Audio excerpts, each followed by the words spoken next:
pessoal, seja bem-vindo aí ao canal Professor Edivaldo História e Artes para mais uma aula de História hoje. A gente finalmente chegamos à coluna Prestes, você que estava esperando, né? Hoje é o dia D da coluna Prestes. Então, para a gente começar a falar sobre a coluna Prestes, vamos lembrar lá da aula anterior do segundo 5 de julho. Assistiu? Se não assistiu, dá um pulinho lá, assiste e volta para aqui. Tá ok? Pronto. Vamos lá agora, o que foi a coluna Prestes? A coluna Prestes é uma fusão entre as duas colunas que a gente viu anteriormente, a coluna gaúcha e a coluna paulista. Fundiu, pum, deu o nome de coluna Prestes.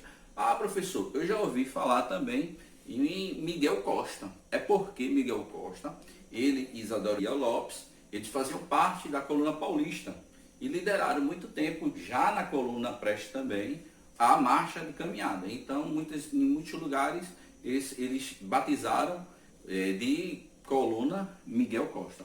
Mas, esse momento aí, a partir de 1925, a gente sabe que se trata da coluna Prestes, tá? Qual o objetivo da coluna Prestes? É o mesmo objetivo que a gente vê desde a primeira aula do primeiro 5 de julho. Não assistiu a primeira aula do primeiro 5 de julho, volta lá e vai ver o que foi os 18 de Casa Forte, a luta desses tenentes, não é? O massacre que aconteceu em Copacabana. Depois dá um pulinho de volta aqui para essa aula e continua, que está tudo interligado, tá?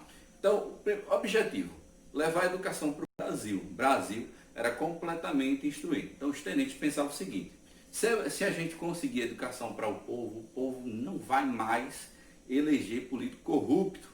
Será? Quase 100 anos de novo, e só é o que tem na história do Brasil. Mas esse era o pensamento daqueles jovens tenentes que participaram desses movimentos aí, desses 3 movimentos que estão falando, não é? Instruir. Instruir através de quê? Da educação primária, ser obrigatória para todas as pessoas.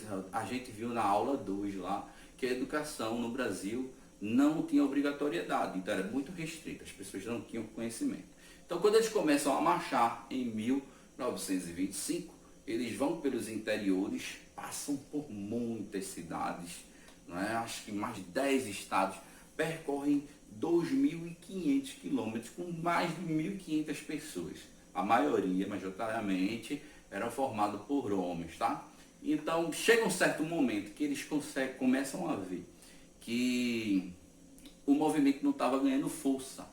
Por quê? Porque as pessoas tinham pouca instrução. Então, para explicar para as pessoas o que era corrupção, não é? O que era acordo político, política do café com leite, as pessoas não entendiam, não fazia parte do contexto diário delas. Por quê? Porque a política fazia com que as pessoas não tivessem o conhecimento. Então, eles eram manipulados. Então, um braço da coluna Prestes vai pensar: temos que fazer alianças com algumas oligarquias. E oligarquias, fazer aliança com a oligarquia. Sim, para inimigos do governo de São Paulo, que era daquela política café com leite, e a gente sabe que quem manda na política café com leite é o café. O café era São Paulo.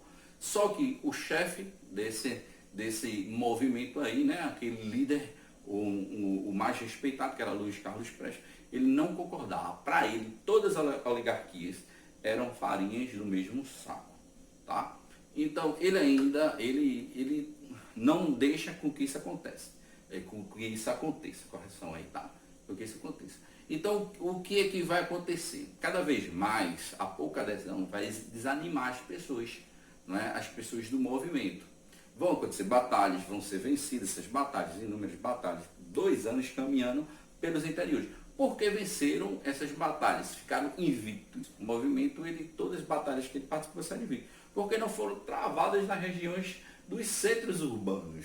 O movimento, ele saía pelos interiores, estavam passando pelos interiores. Então, as vitórias eram mais fáceis, não é? Eles sabiam que o contingente militar deles era pequeno. Se eles fossem pelas regiões dos centros urbanos, eles iam perder, tá? E o movimento, ele foi ficando cada vez mais fraco. Em 1927, a gente sabe que ele acaba na região do Centro-Oeste e alguns participantes vão ficar pela Bolívia.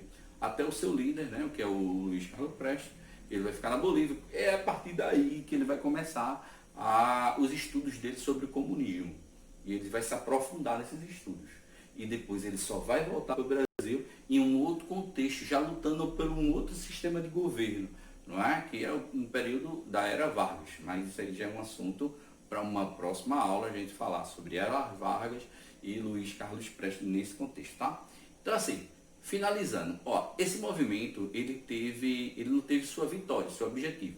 O ensino primário não foi instituído, o voto secreto ele não foi instituído também, não é? Então, mas as pessoas por onde ele passava deixou aquela ideia do que era um país ser governado por pessoas que estavam num domínio oligárquico.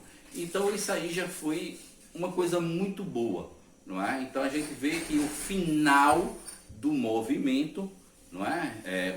O final desse contexto de política do café com leite, a gente deve agradecer bastante aos tenentes, não é? Que lutaram nesse período aí por essa causa, né? Então aí, você gostou dessa aula, dê um like e continue nos assistindo que vem mais assuntos aí para ser abordado.